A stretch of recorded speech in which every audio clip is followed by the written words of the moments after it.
नमः शिवाय। सभी भक्तों को जय श्री राम। आज मैं आपको एक ऐसी कर्ण पिशाचिनी साधना बताने जा रहा हूँ जिसके द्वारा आप भूत भविष्य वर्तमान की समस्त जानकारियाँ प्राप्त कर सकते हैं। आपने देखा होगा कुछ व्यक्ति जब उनके सामने कोई व्यक्ति आता है तो वह उसको देखकर ही उसके भूत भविष्य के बारे में बताने लग जाते हैं।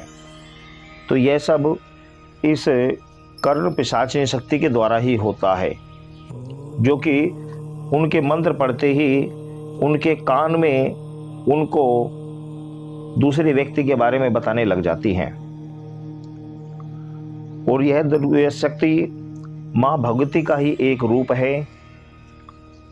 वैसे तो अगर भक्ति की दृष्टि से देखा जाए तो पिशाचिनी शक्ति की साधना मनुष्य को नहीं करनी चाहिए,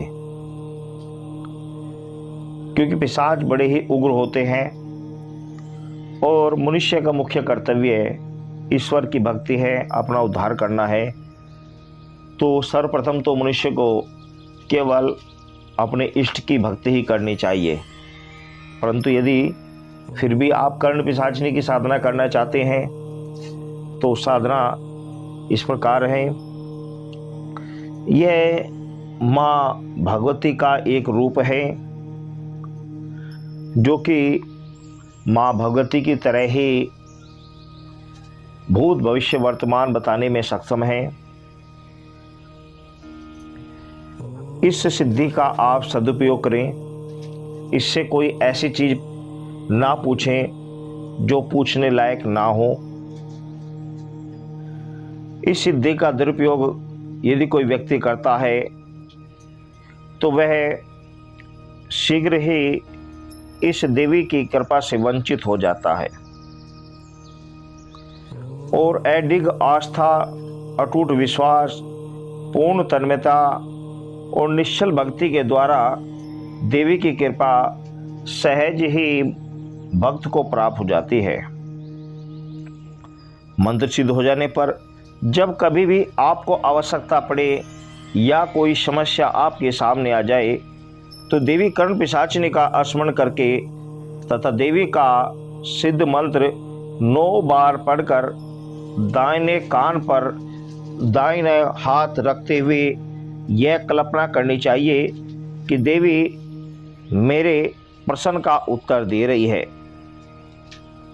साधना आरंभ करने से पूर्व पूजा स्थान को लीप पोत कर शुद्ध व साफ कर लेना चाहिए। फिर स्नान आदि से निवृत्त होकर साफ वस्त्र धारण करके आसन पर बैठना चाहिए। मुंह आपका पूर्व दिशा की ओर होना चाहिए। अपने सम्मुख किसी उच्च स्थान पर यानी किसी पटरे आदि पर सफ़ेद कपड़ा बिछाकर उस पर किसी भी देवी का फोटो लगा लीजिए।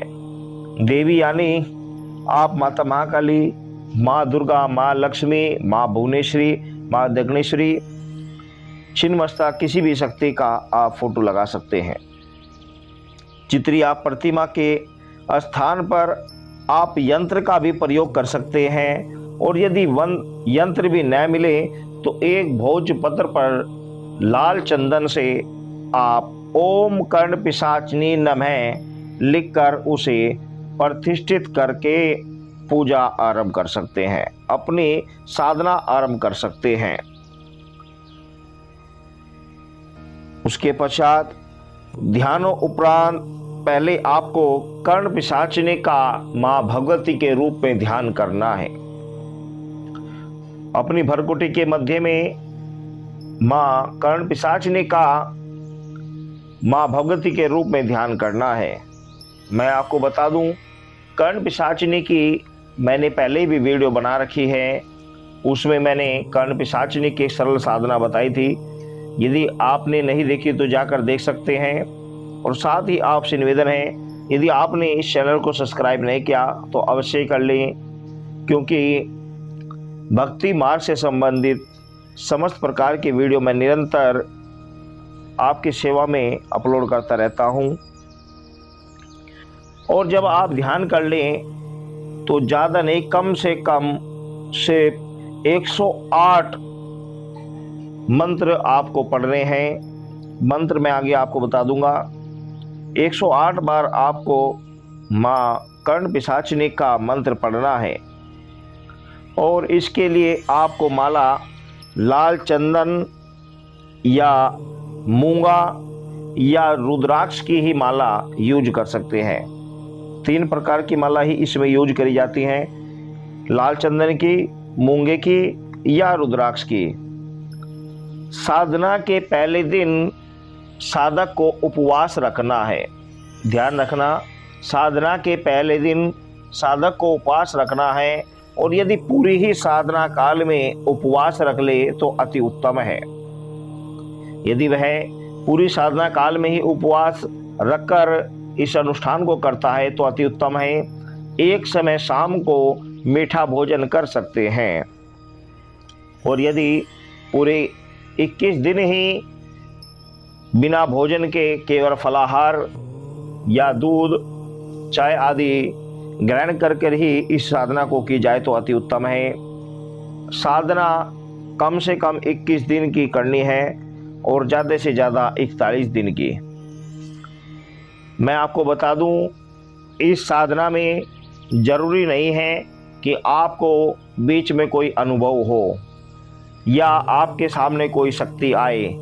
ये आपके सेंसर के ऊपर डिपेंड है कि आपके सेंसर कितने एक्टिव हैं, आपकी एनर्जी कितनी एक्टिव है, आपने जो जाप किया उस जाप का ऑरा आपके ऊपर कितना बना हुआ है, उस जाप से आपके अंदर कितनी एनर्जी है, ये आपके ऊपर डिपेंड है। परंतु इसमें घबराए नहीं, चाहे शक्ति आपके सामने आए या ना आए, सिर्फ आपको यह अनुष्ठान पूर्ण श्रद्धा और विश्वास के साथ करना है। उसके बाद 21वें दिन आपको हवन करना है और हवन करने के लिए आपको गुग्गल, शक्कर और उसमें मदिरा अवश्य मिलाना है। जी हाँ, उसमें मदिरा अवश्य मिलाना है, यानी देसी शराब हवन सामग्री के अंदर आपको अवश्य मिला लेनी है। और हवन की आहुति वैसे तो जितना आपने जाप किया उसका दशासा हवन किया जाता है, परंतु यदि आप दशासा नहीं कर सकते तो 1008 आहुति से आप इस मंत्र से हवन कीजिए। और यह साधना आप यदि किसी शुभ पर्व से प्रारंभ करते हैं तो अति उत्तम है। शुभ पर्व यानी होली, दीपावली या ग्रहण आदि से आप इसको प्रारंभ करते हैं तो ठीक है, और या आप किसी भी शुक्ल पक्ष की सप्तमी से इस साधना को प्रारंभ कर सकते हैं। किसी भी महीने की शुक्ल पक्ष की सप्तमी से इस साधना को आप प्रारंभ कर सकते हैं। और साधना में आपको 21 या 41 दिन आपको साधना करनी है और साधना में जिस वो मंत्र मैं आपको दूंगा उसका निरंतर जाप करना है। कम से कम 108 बार तो करना ही है, उससे ज़्यादा आपकी श्रद्धा के ऊपर डिपेंड है। मंत्र जाप और यह अनुष्ठान आप अपने समय देखकर कर सकते हैं, चाहे तो आप शाम को करें या प्रातः सूर्य उदय होते ही करें। दिन में इस साधना को नहीं कर सकते, यानी या तो सुबह ही करें ब्रह्म मुहूर्त में या फिर शाम में करें। और यदि आप इस दिन में सुबह शाम आपका समय नहीं लगता तो रात्रि में 12 बजे के आसपास करें, परंतु दिन में ये साधना नहीं की जा सकती। साथ ही मैं आपको बता दूं कि इसमें आपको माँ कर्ण पिशाचिनी को प्रसन्न करने के लिए 21वें दिन एक कन्या, कुंवारी कन्या को भोजन कराना होगा। हवन के पश्चात उसे भोजन कराना आवश्यक है और उसे 3 दिन तक शुरू से रोटी और खीर से भोजन कराकर, यानी उस कन्या को आपको 3 दिन, आप ऐसी कन्या देख लीजिए जो आपके आस पड़ोस या आपके परिवार में ही हो, और उसको 3 दिन तक आप रोटी और खीर से उसको भोजन कराइए।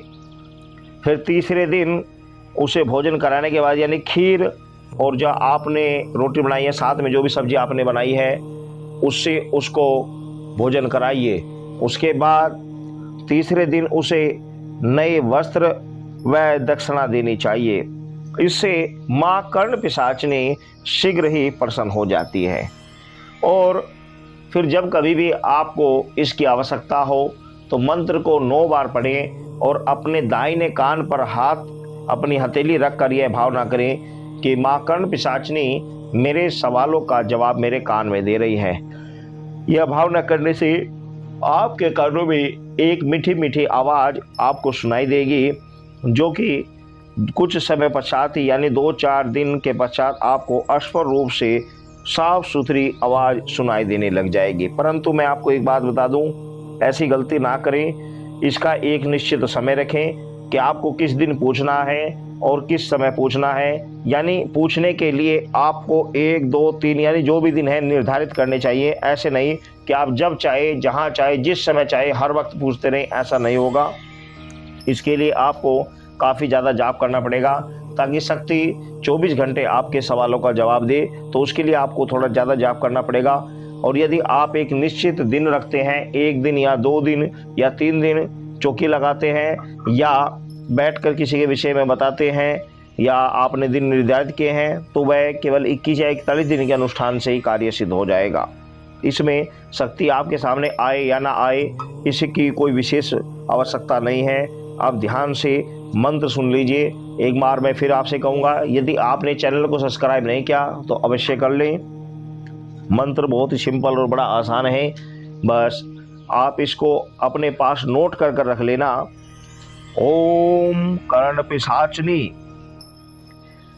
पिंगल लोचने स्वाहा। ओम कर्ण पिशाचिनी पिंगल श्लोचने स्वाहा। मंत्र एक बार फिर ध्यान से सुन लीजिए। ओम कर्ण पिशाचिनी पिंगल लोचने स्वाहा। ओम कर्ण पिशाचिनी पिंगल लोचने स्वाहा। इस प्रकार इस मंत्र को आपको कम से कम 108 बार और ज़्यादा से ज़्यादा जितनी आपकी इच्छा हो आप जाप कर सकते हैं। और इसी मंत्र के आपको 1008 आहुति या दशासा हवन करना है। और यदि आपको कुछ इस विषय में कुछ अन्य कोई बात पूछनी है जो समझ में नहीं आई है, तो वह मुझसे आप कमेंट्स में मैसेज कर पूछ सकते हैं। मैं आपको बताने के लिए बाध्य हूँ। सभी भक्तों को जय श्री राम।